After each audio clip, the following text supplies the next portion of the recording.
नमस्कार विद्यार्थियों, इस वीडियो में आप बहुत ही आसान तरीके से भाग करना सीखेंगे, अर्थात डिवाइड करना सीखेंगे। तो विद्यार्थियों, यहाँ पर भाग का सवाल दिया हुआ है। इस सवाल में हमें संख्या 15 से संख्या 47,295 में भाग करना है, तो भाग कर लेते हैं। तो विद्यार्थियों, संख्या 15 से संख्या 47,295 में भाग करने के लिए सबसे पहले हमें संख्या 15 का पहाड़ा इतनी बार पढ़ना है कि संख्या 47 से अधिक ना हो, इसके बराबर रहे या इससे थोड़ा कम हो। तो विद्यार्थियों, जब हम संख्या 15 का पहाड़ा 3 बार पढ़ते हैं तो संख्या 45 प्राप्त होती है, और जब हम संख्या 15 का पहाड़ा 4 बार पढ़ते हैं तो संख्या 60 प्राप्त होती है।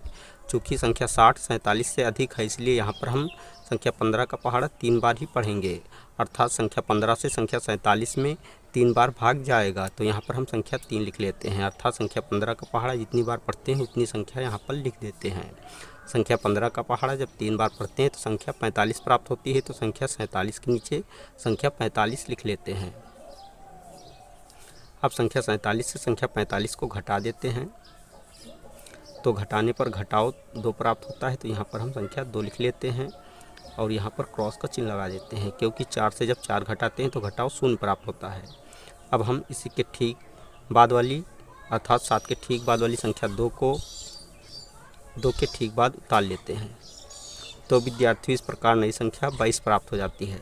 अब हम पुनः संख्या 15 का पहाड़ा इतनी बार पढ़ते हैं कि संख्या 22 से अधिक ना हो, इसके बराबर रहे या इससे थोड़ा कम हो। तो विद्यार्थियों, जब हम संख्या 15 का पहाड़ा 1 बार पढ़ते हैं तो संख्या 15 प्राप्त होती है, और जब हम संख्या 15 का पहाड़ा 2 बार पढ़ते हैं तो संख्या 30 प्राप्त होती है। चूँकि संख्या 30 22 से अधिक है, इसलिए यहाँ पर हम संख्या 15 का पहाड़ा केवल 1 बार ही पढ़ेंगे, तो यहाँ पर संख्या 1 लिख लेते हैं। संख्या 15 का पहाड़ा जब 1 बार पढ़ते हैं तो संख्या 15 ही प्राप्त होती है, तो संख्या 22 के नीचे संख्या 15 लिख लेते हैं। अब संख्या 22 से संख्या 15 को घटा देते हैं, तो घटाने पर घटाओ 7 प्राप्त होता है, तो यहाँ पर हम संख्या 7 लिख लेते हैं और यहाँ पर क्रॉस का चिन्ह लगा देते हैं। अब हम पुनः संख्या 9 को इसी के सीध में, अर्थात 7 के ठीक बाद उतार लेते हैं। तो विद्यार्थियों, इस प्रकार नई संख्या 79 प्राप्त हो जाती है।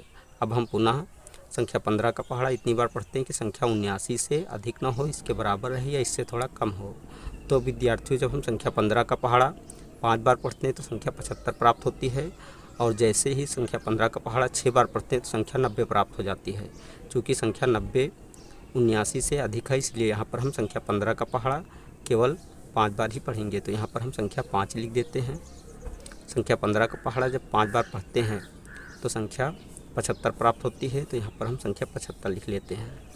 अब संख्या 79 से संख्या 75 को घटा देते हैं, तो घटाने पर घटाओ 4 प्राप्त होता है, तो यहाँ पर हम संख्या 4 लिख लेते हैं। अब हम पुनः संख्या 5 को इसी के सीध में, अर्थात 4 के ठीक बाद उतार लेते हैं। तो विद्यार्थियों, इस प्रकार नई संख्या 45 प्राप्त हो जाती है। अब हम पुनः संख्या 15 का पहाड़ा इतनी बार पढ़ते हैं कि संख्या 45 से अधिक ना हो, इसके बराबर रहे या इससे थोड़ा कम हो।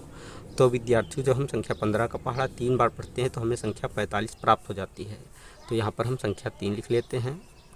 संख्या 15 का पहाड़ा 3 बार पढ़ने पर संख्या 45 प्राप्त होती है, तो संख्या 45 के नीचे संख्या 45 लिख लेते हैं। अब संख्या 45 से संख्या 45 को घटा देते हैं, तो घटाने पर घटाओ 0 प्राप्त होता है, तो यहाँ पर क्रॉस का चिन्ह लगा देते हैं। तो विद्यार्थियों, इस प्रकार संख्या 15 से संख्या 47,295 में भाग करने पर भागफल 3153 प्राप्त हुआ व शेषफल 0 प्राप्त हुआ। यही आंसर है।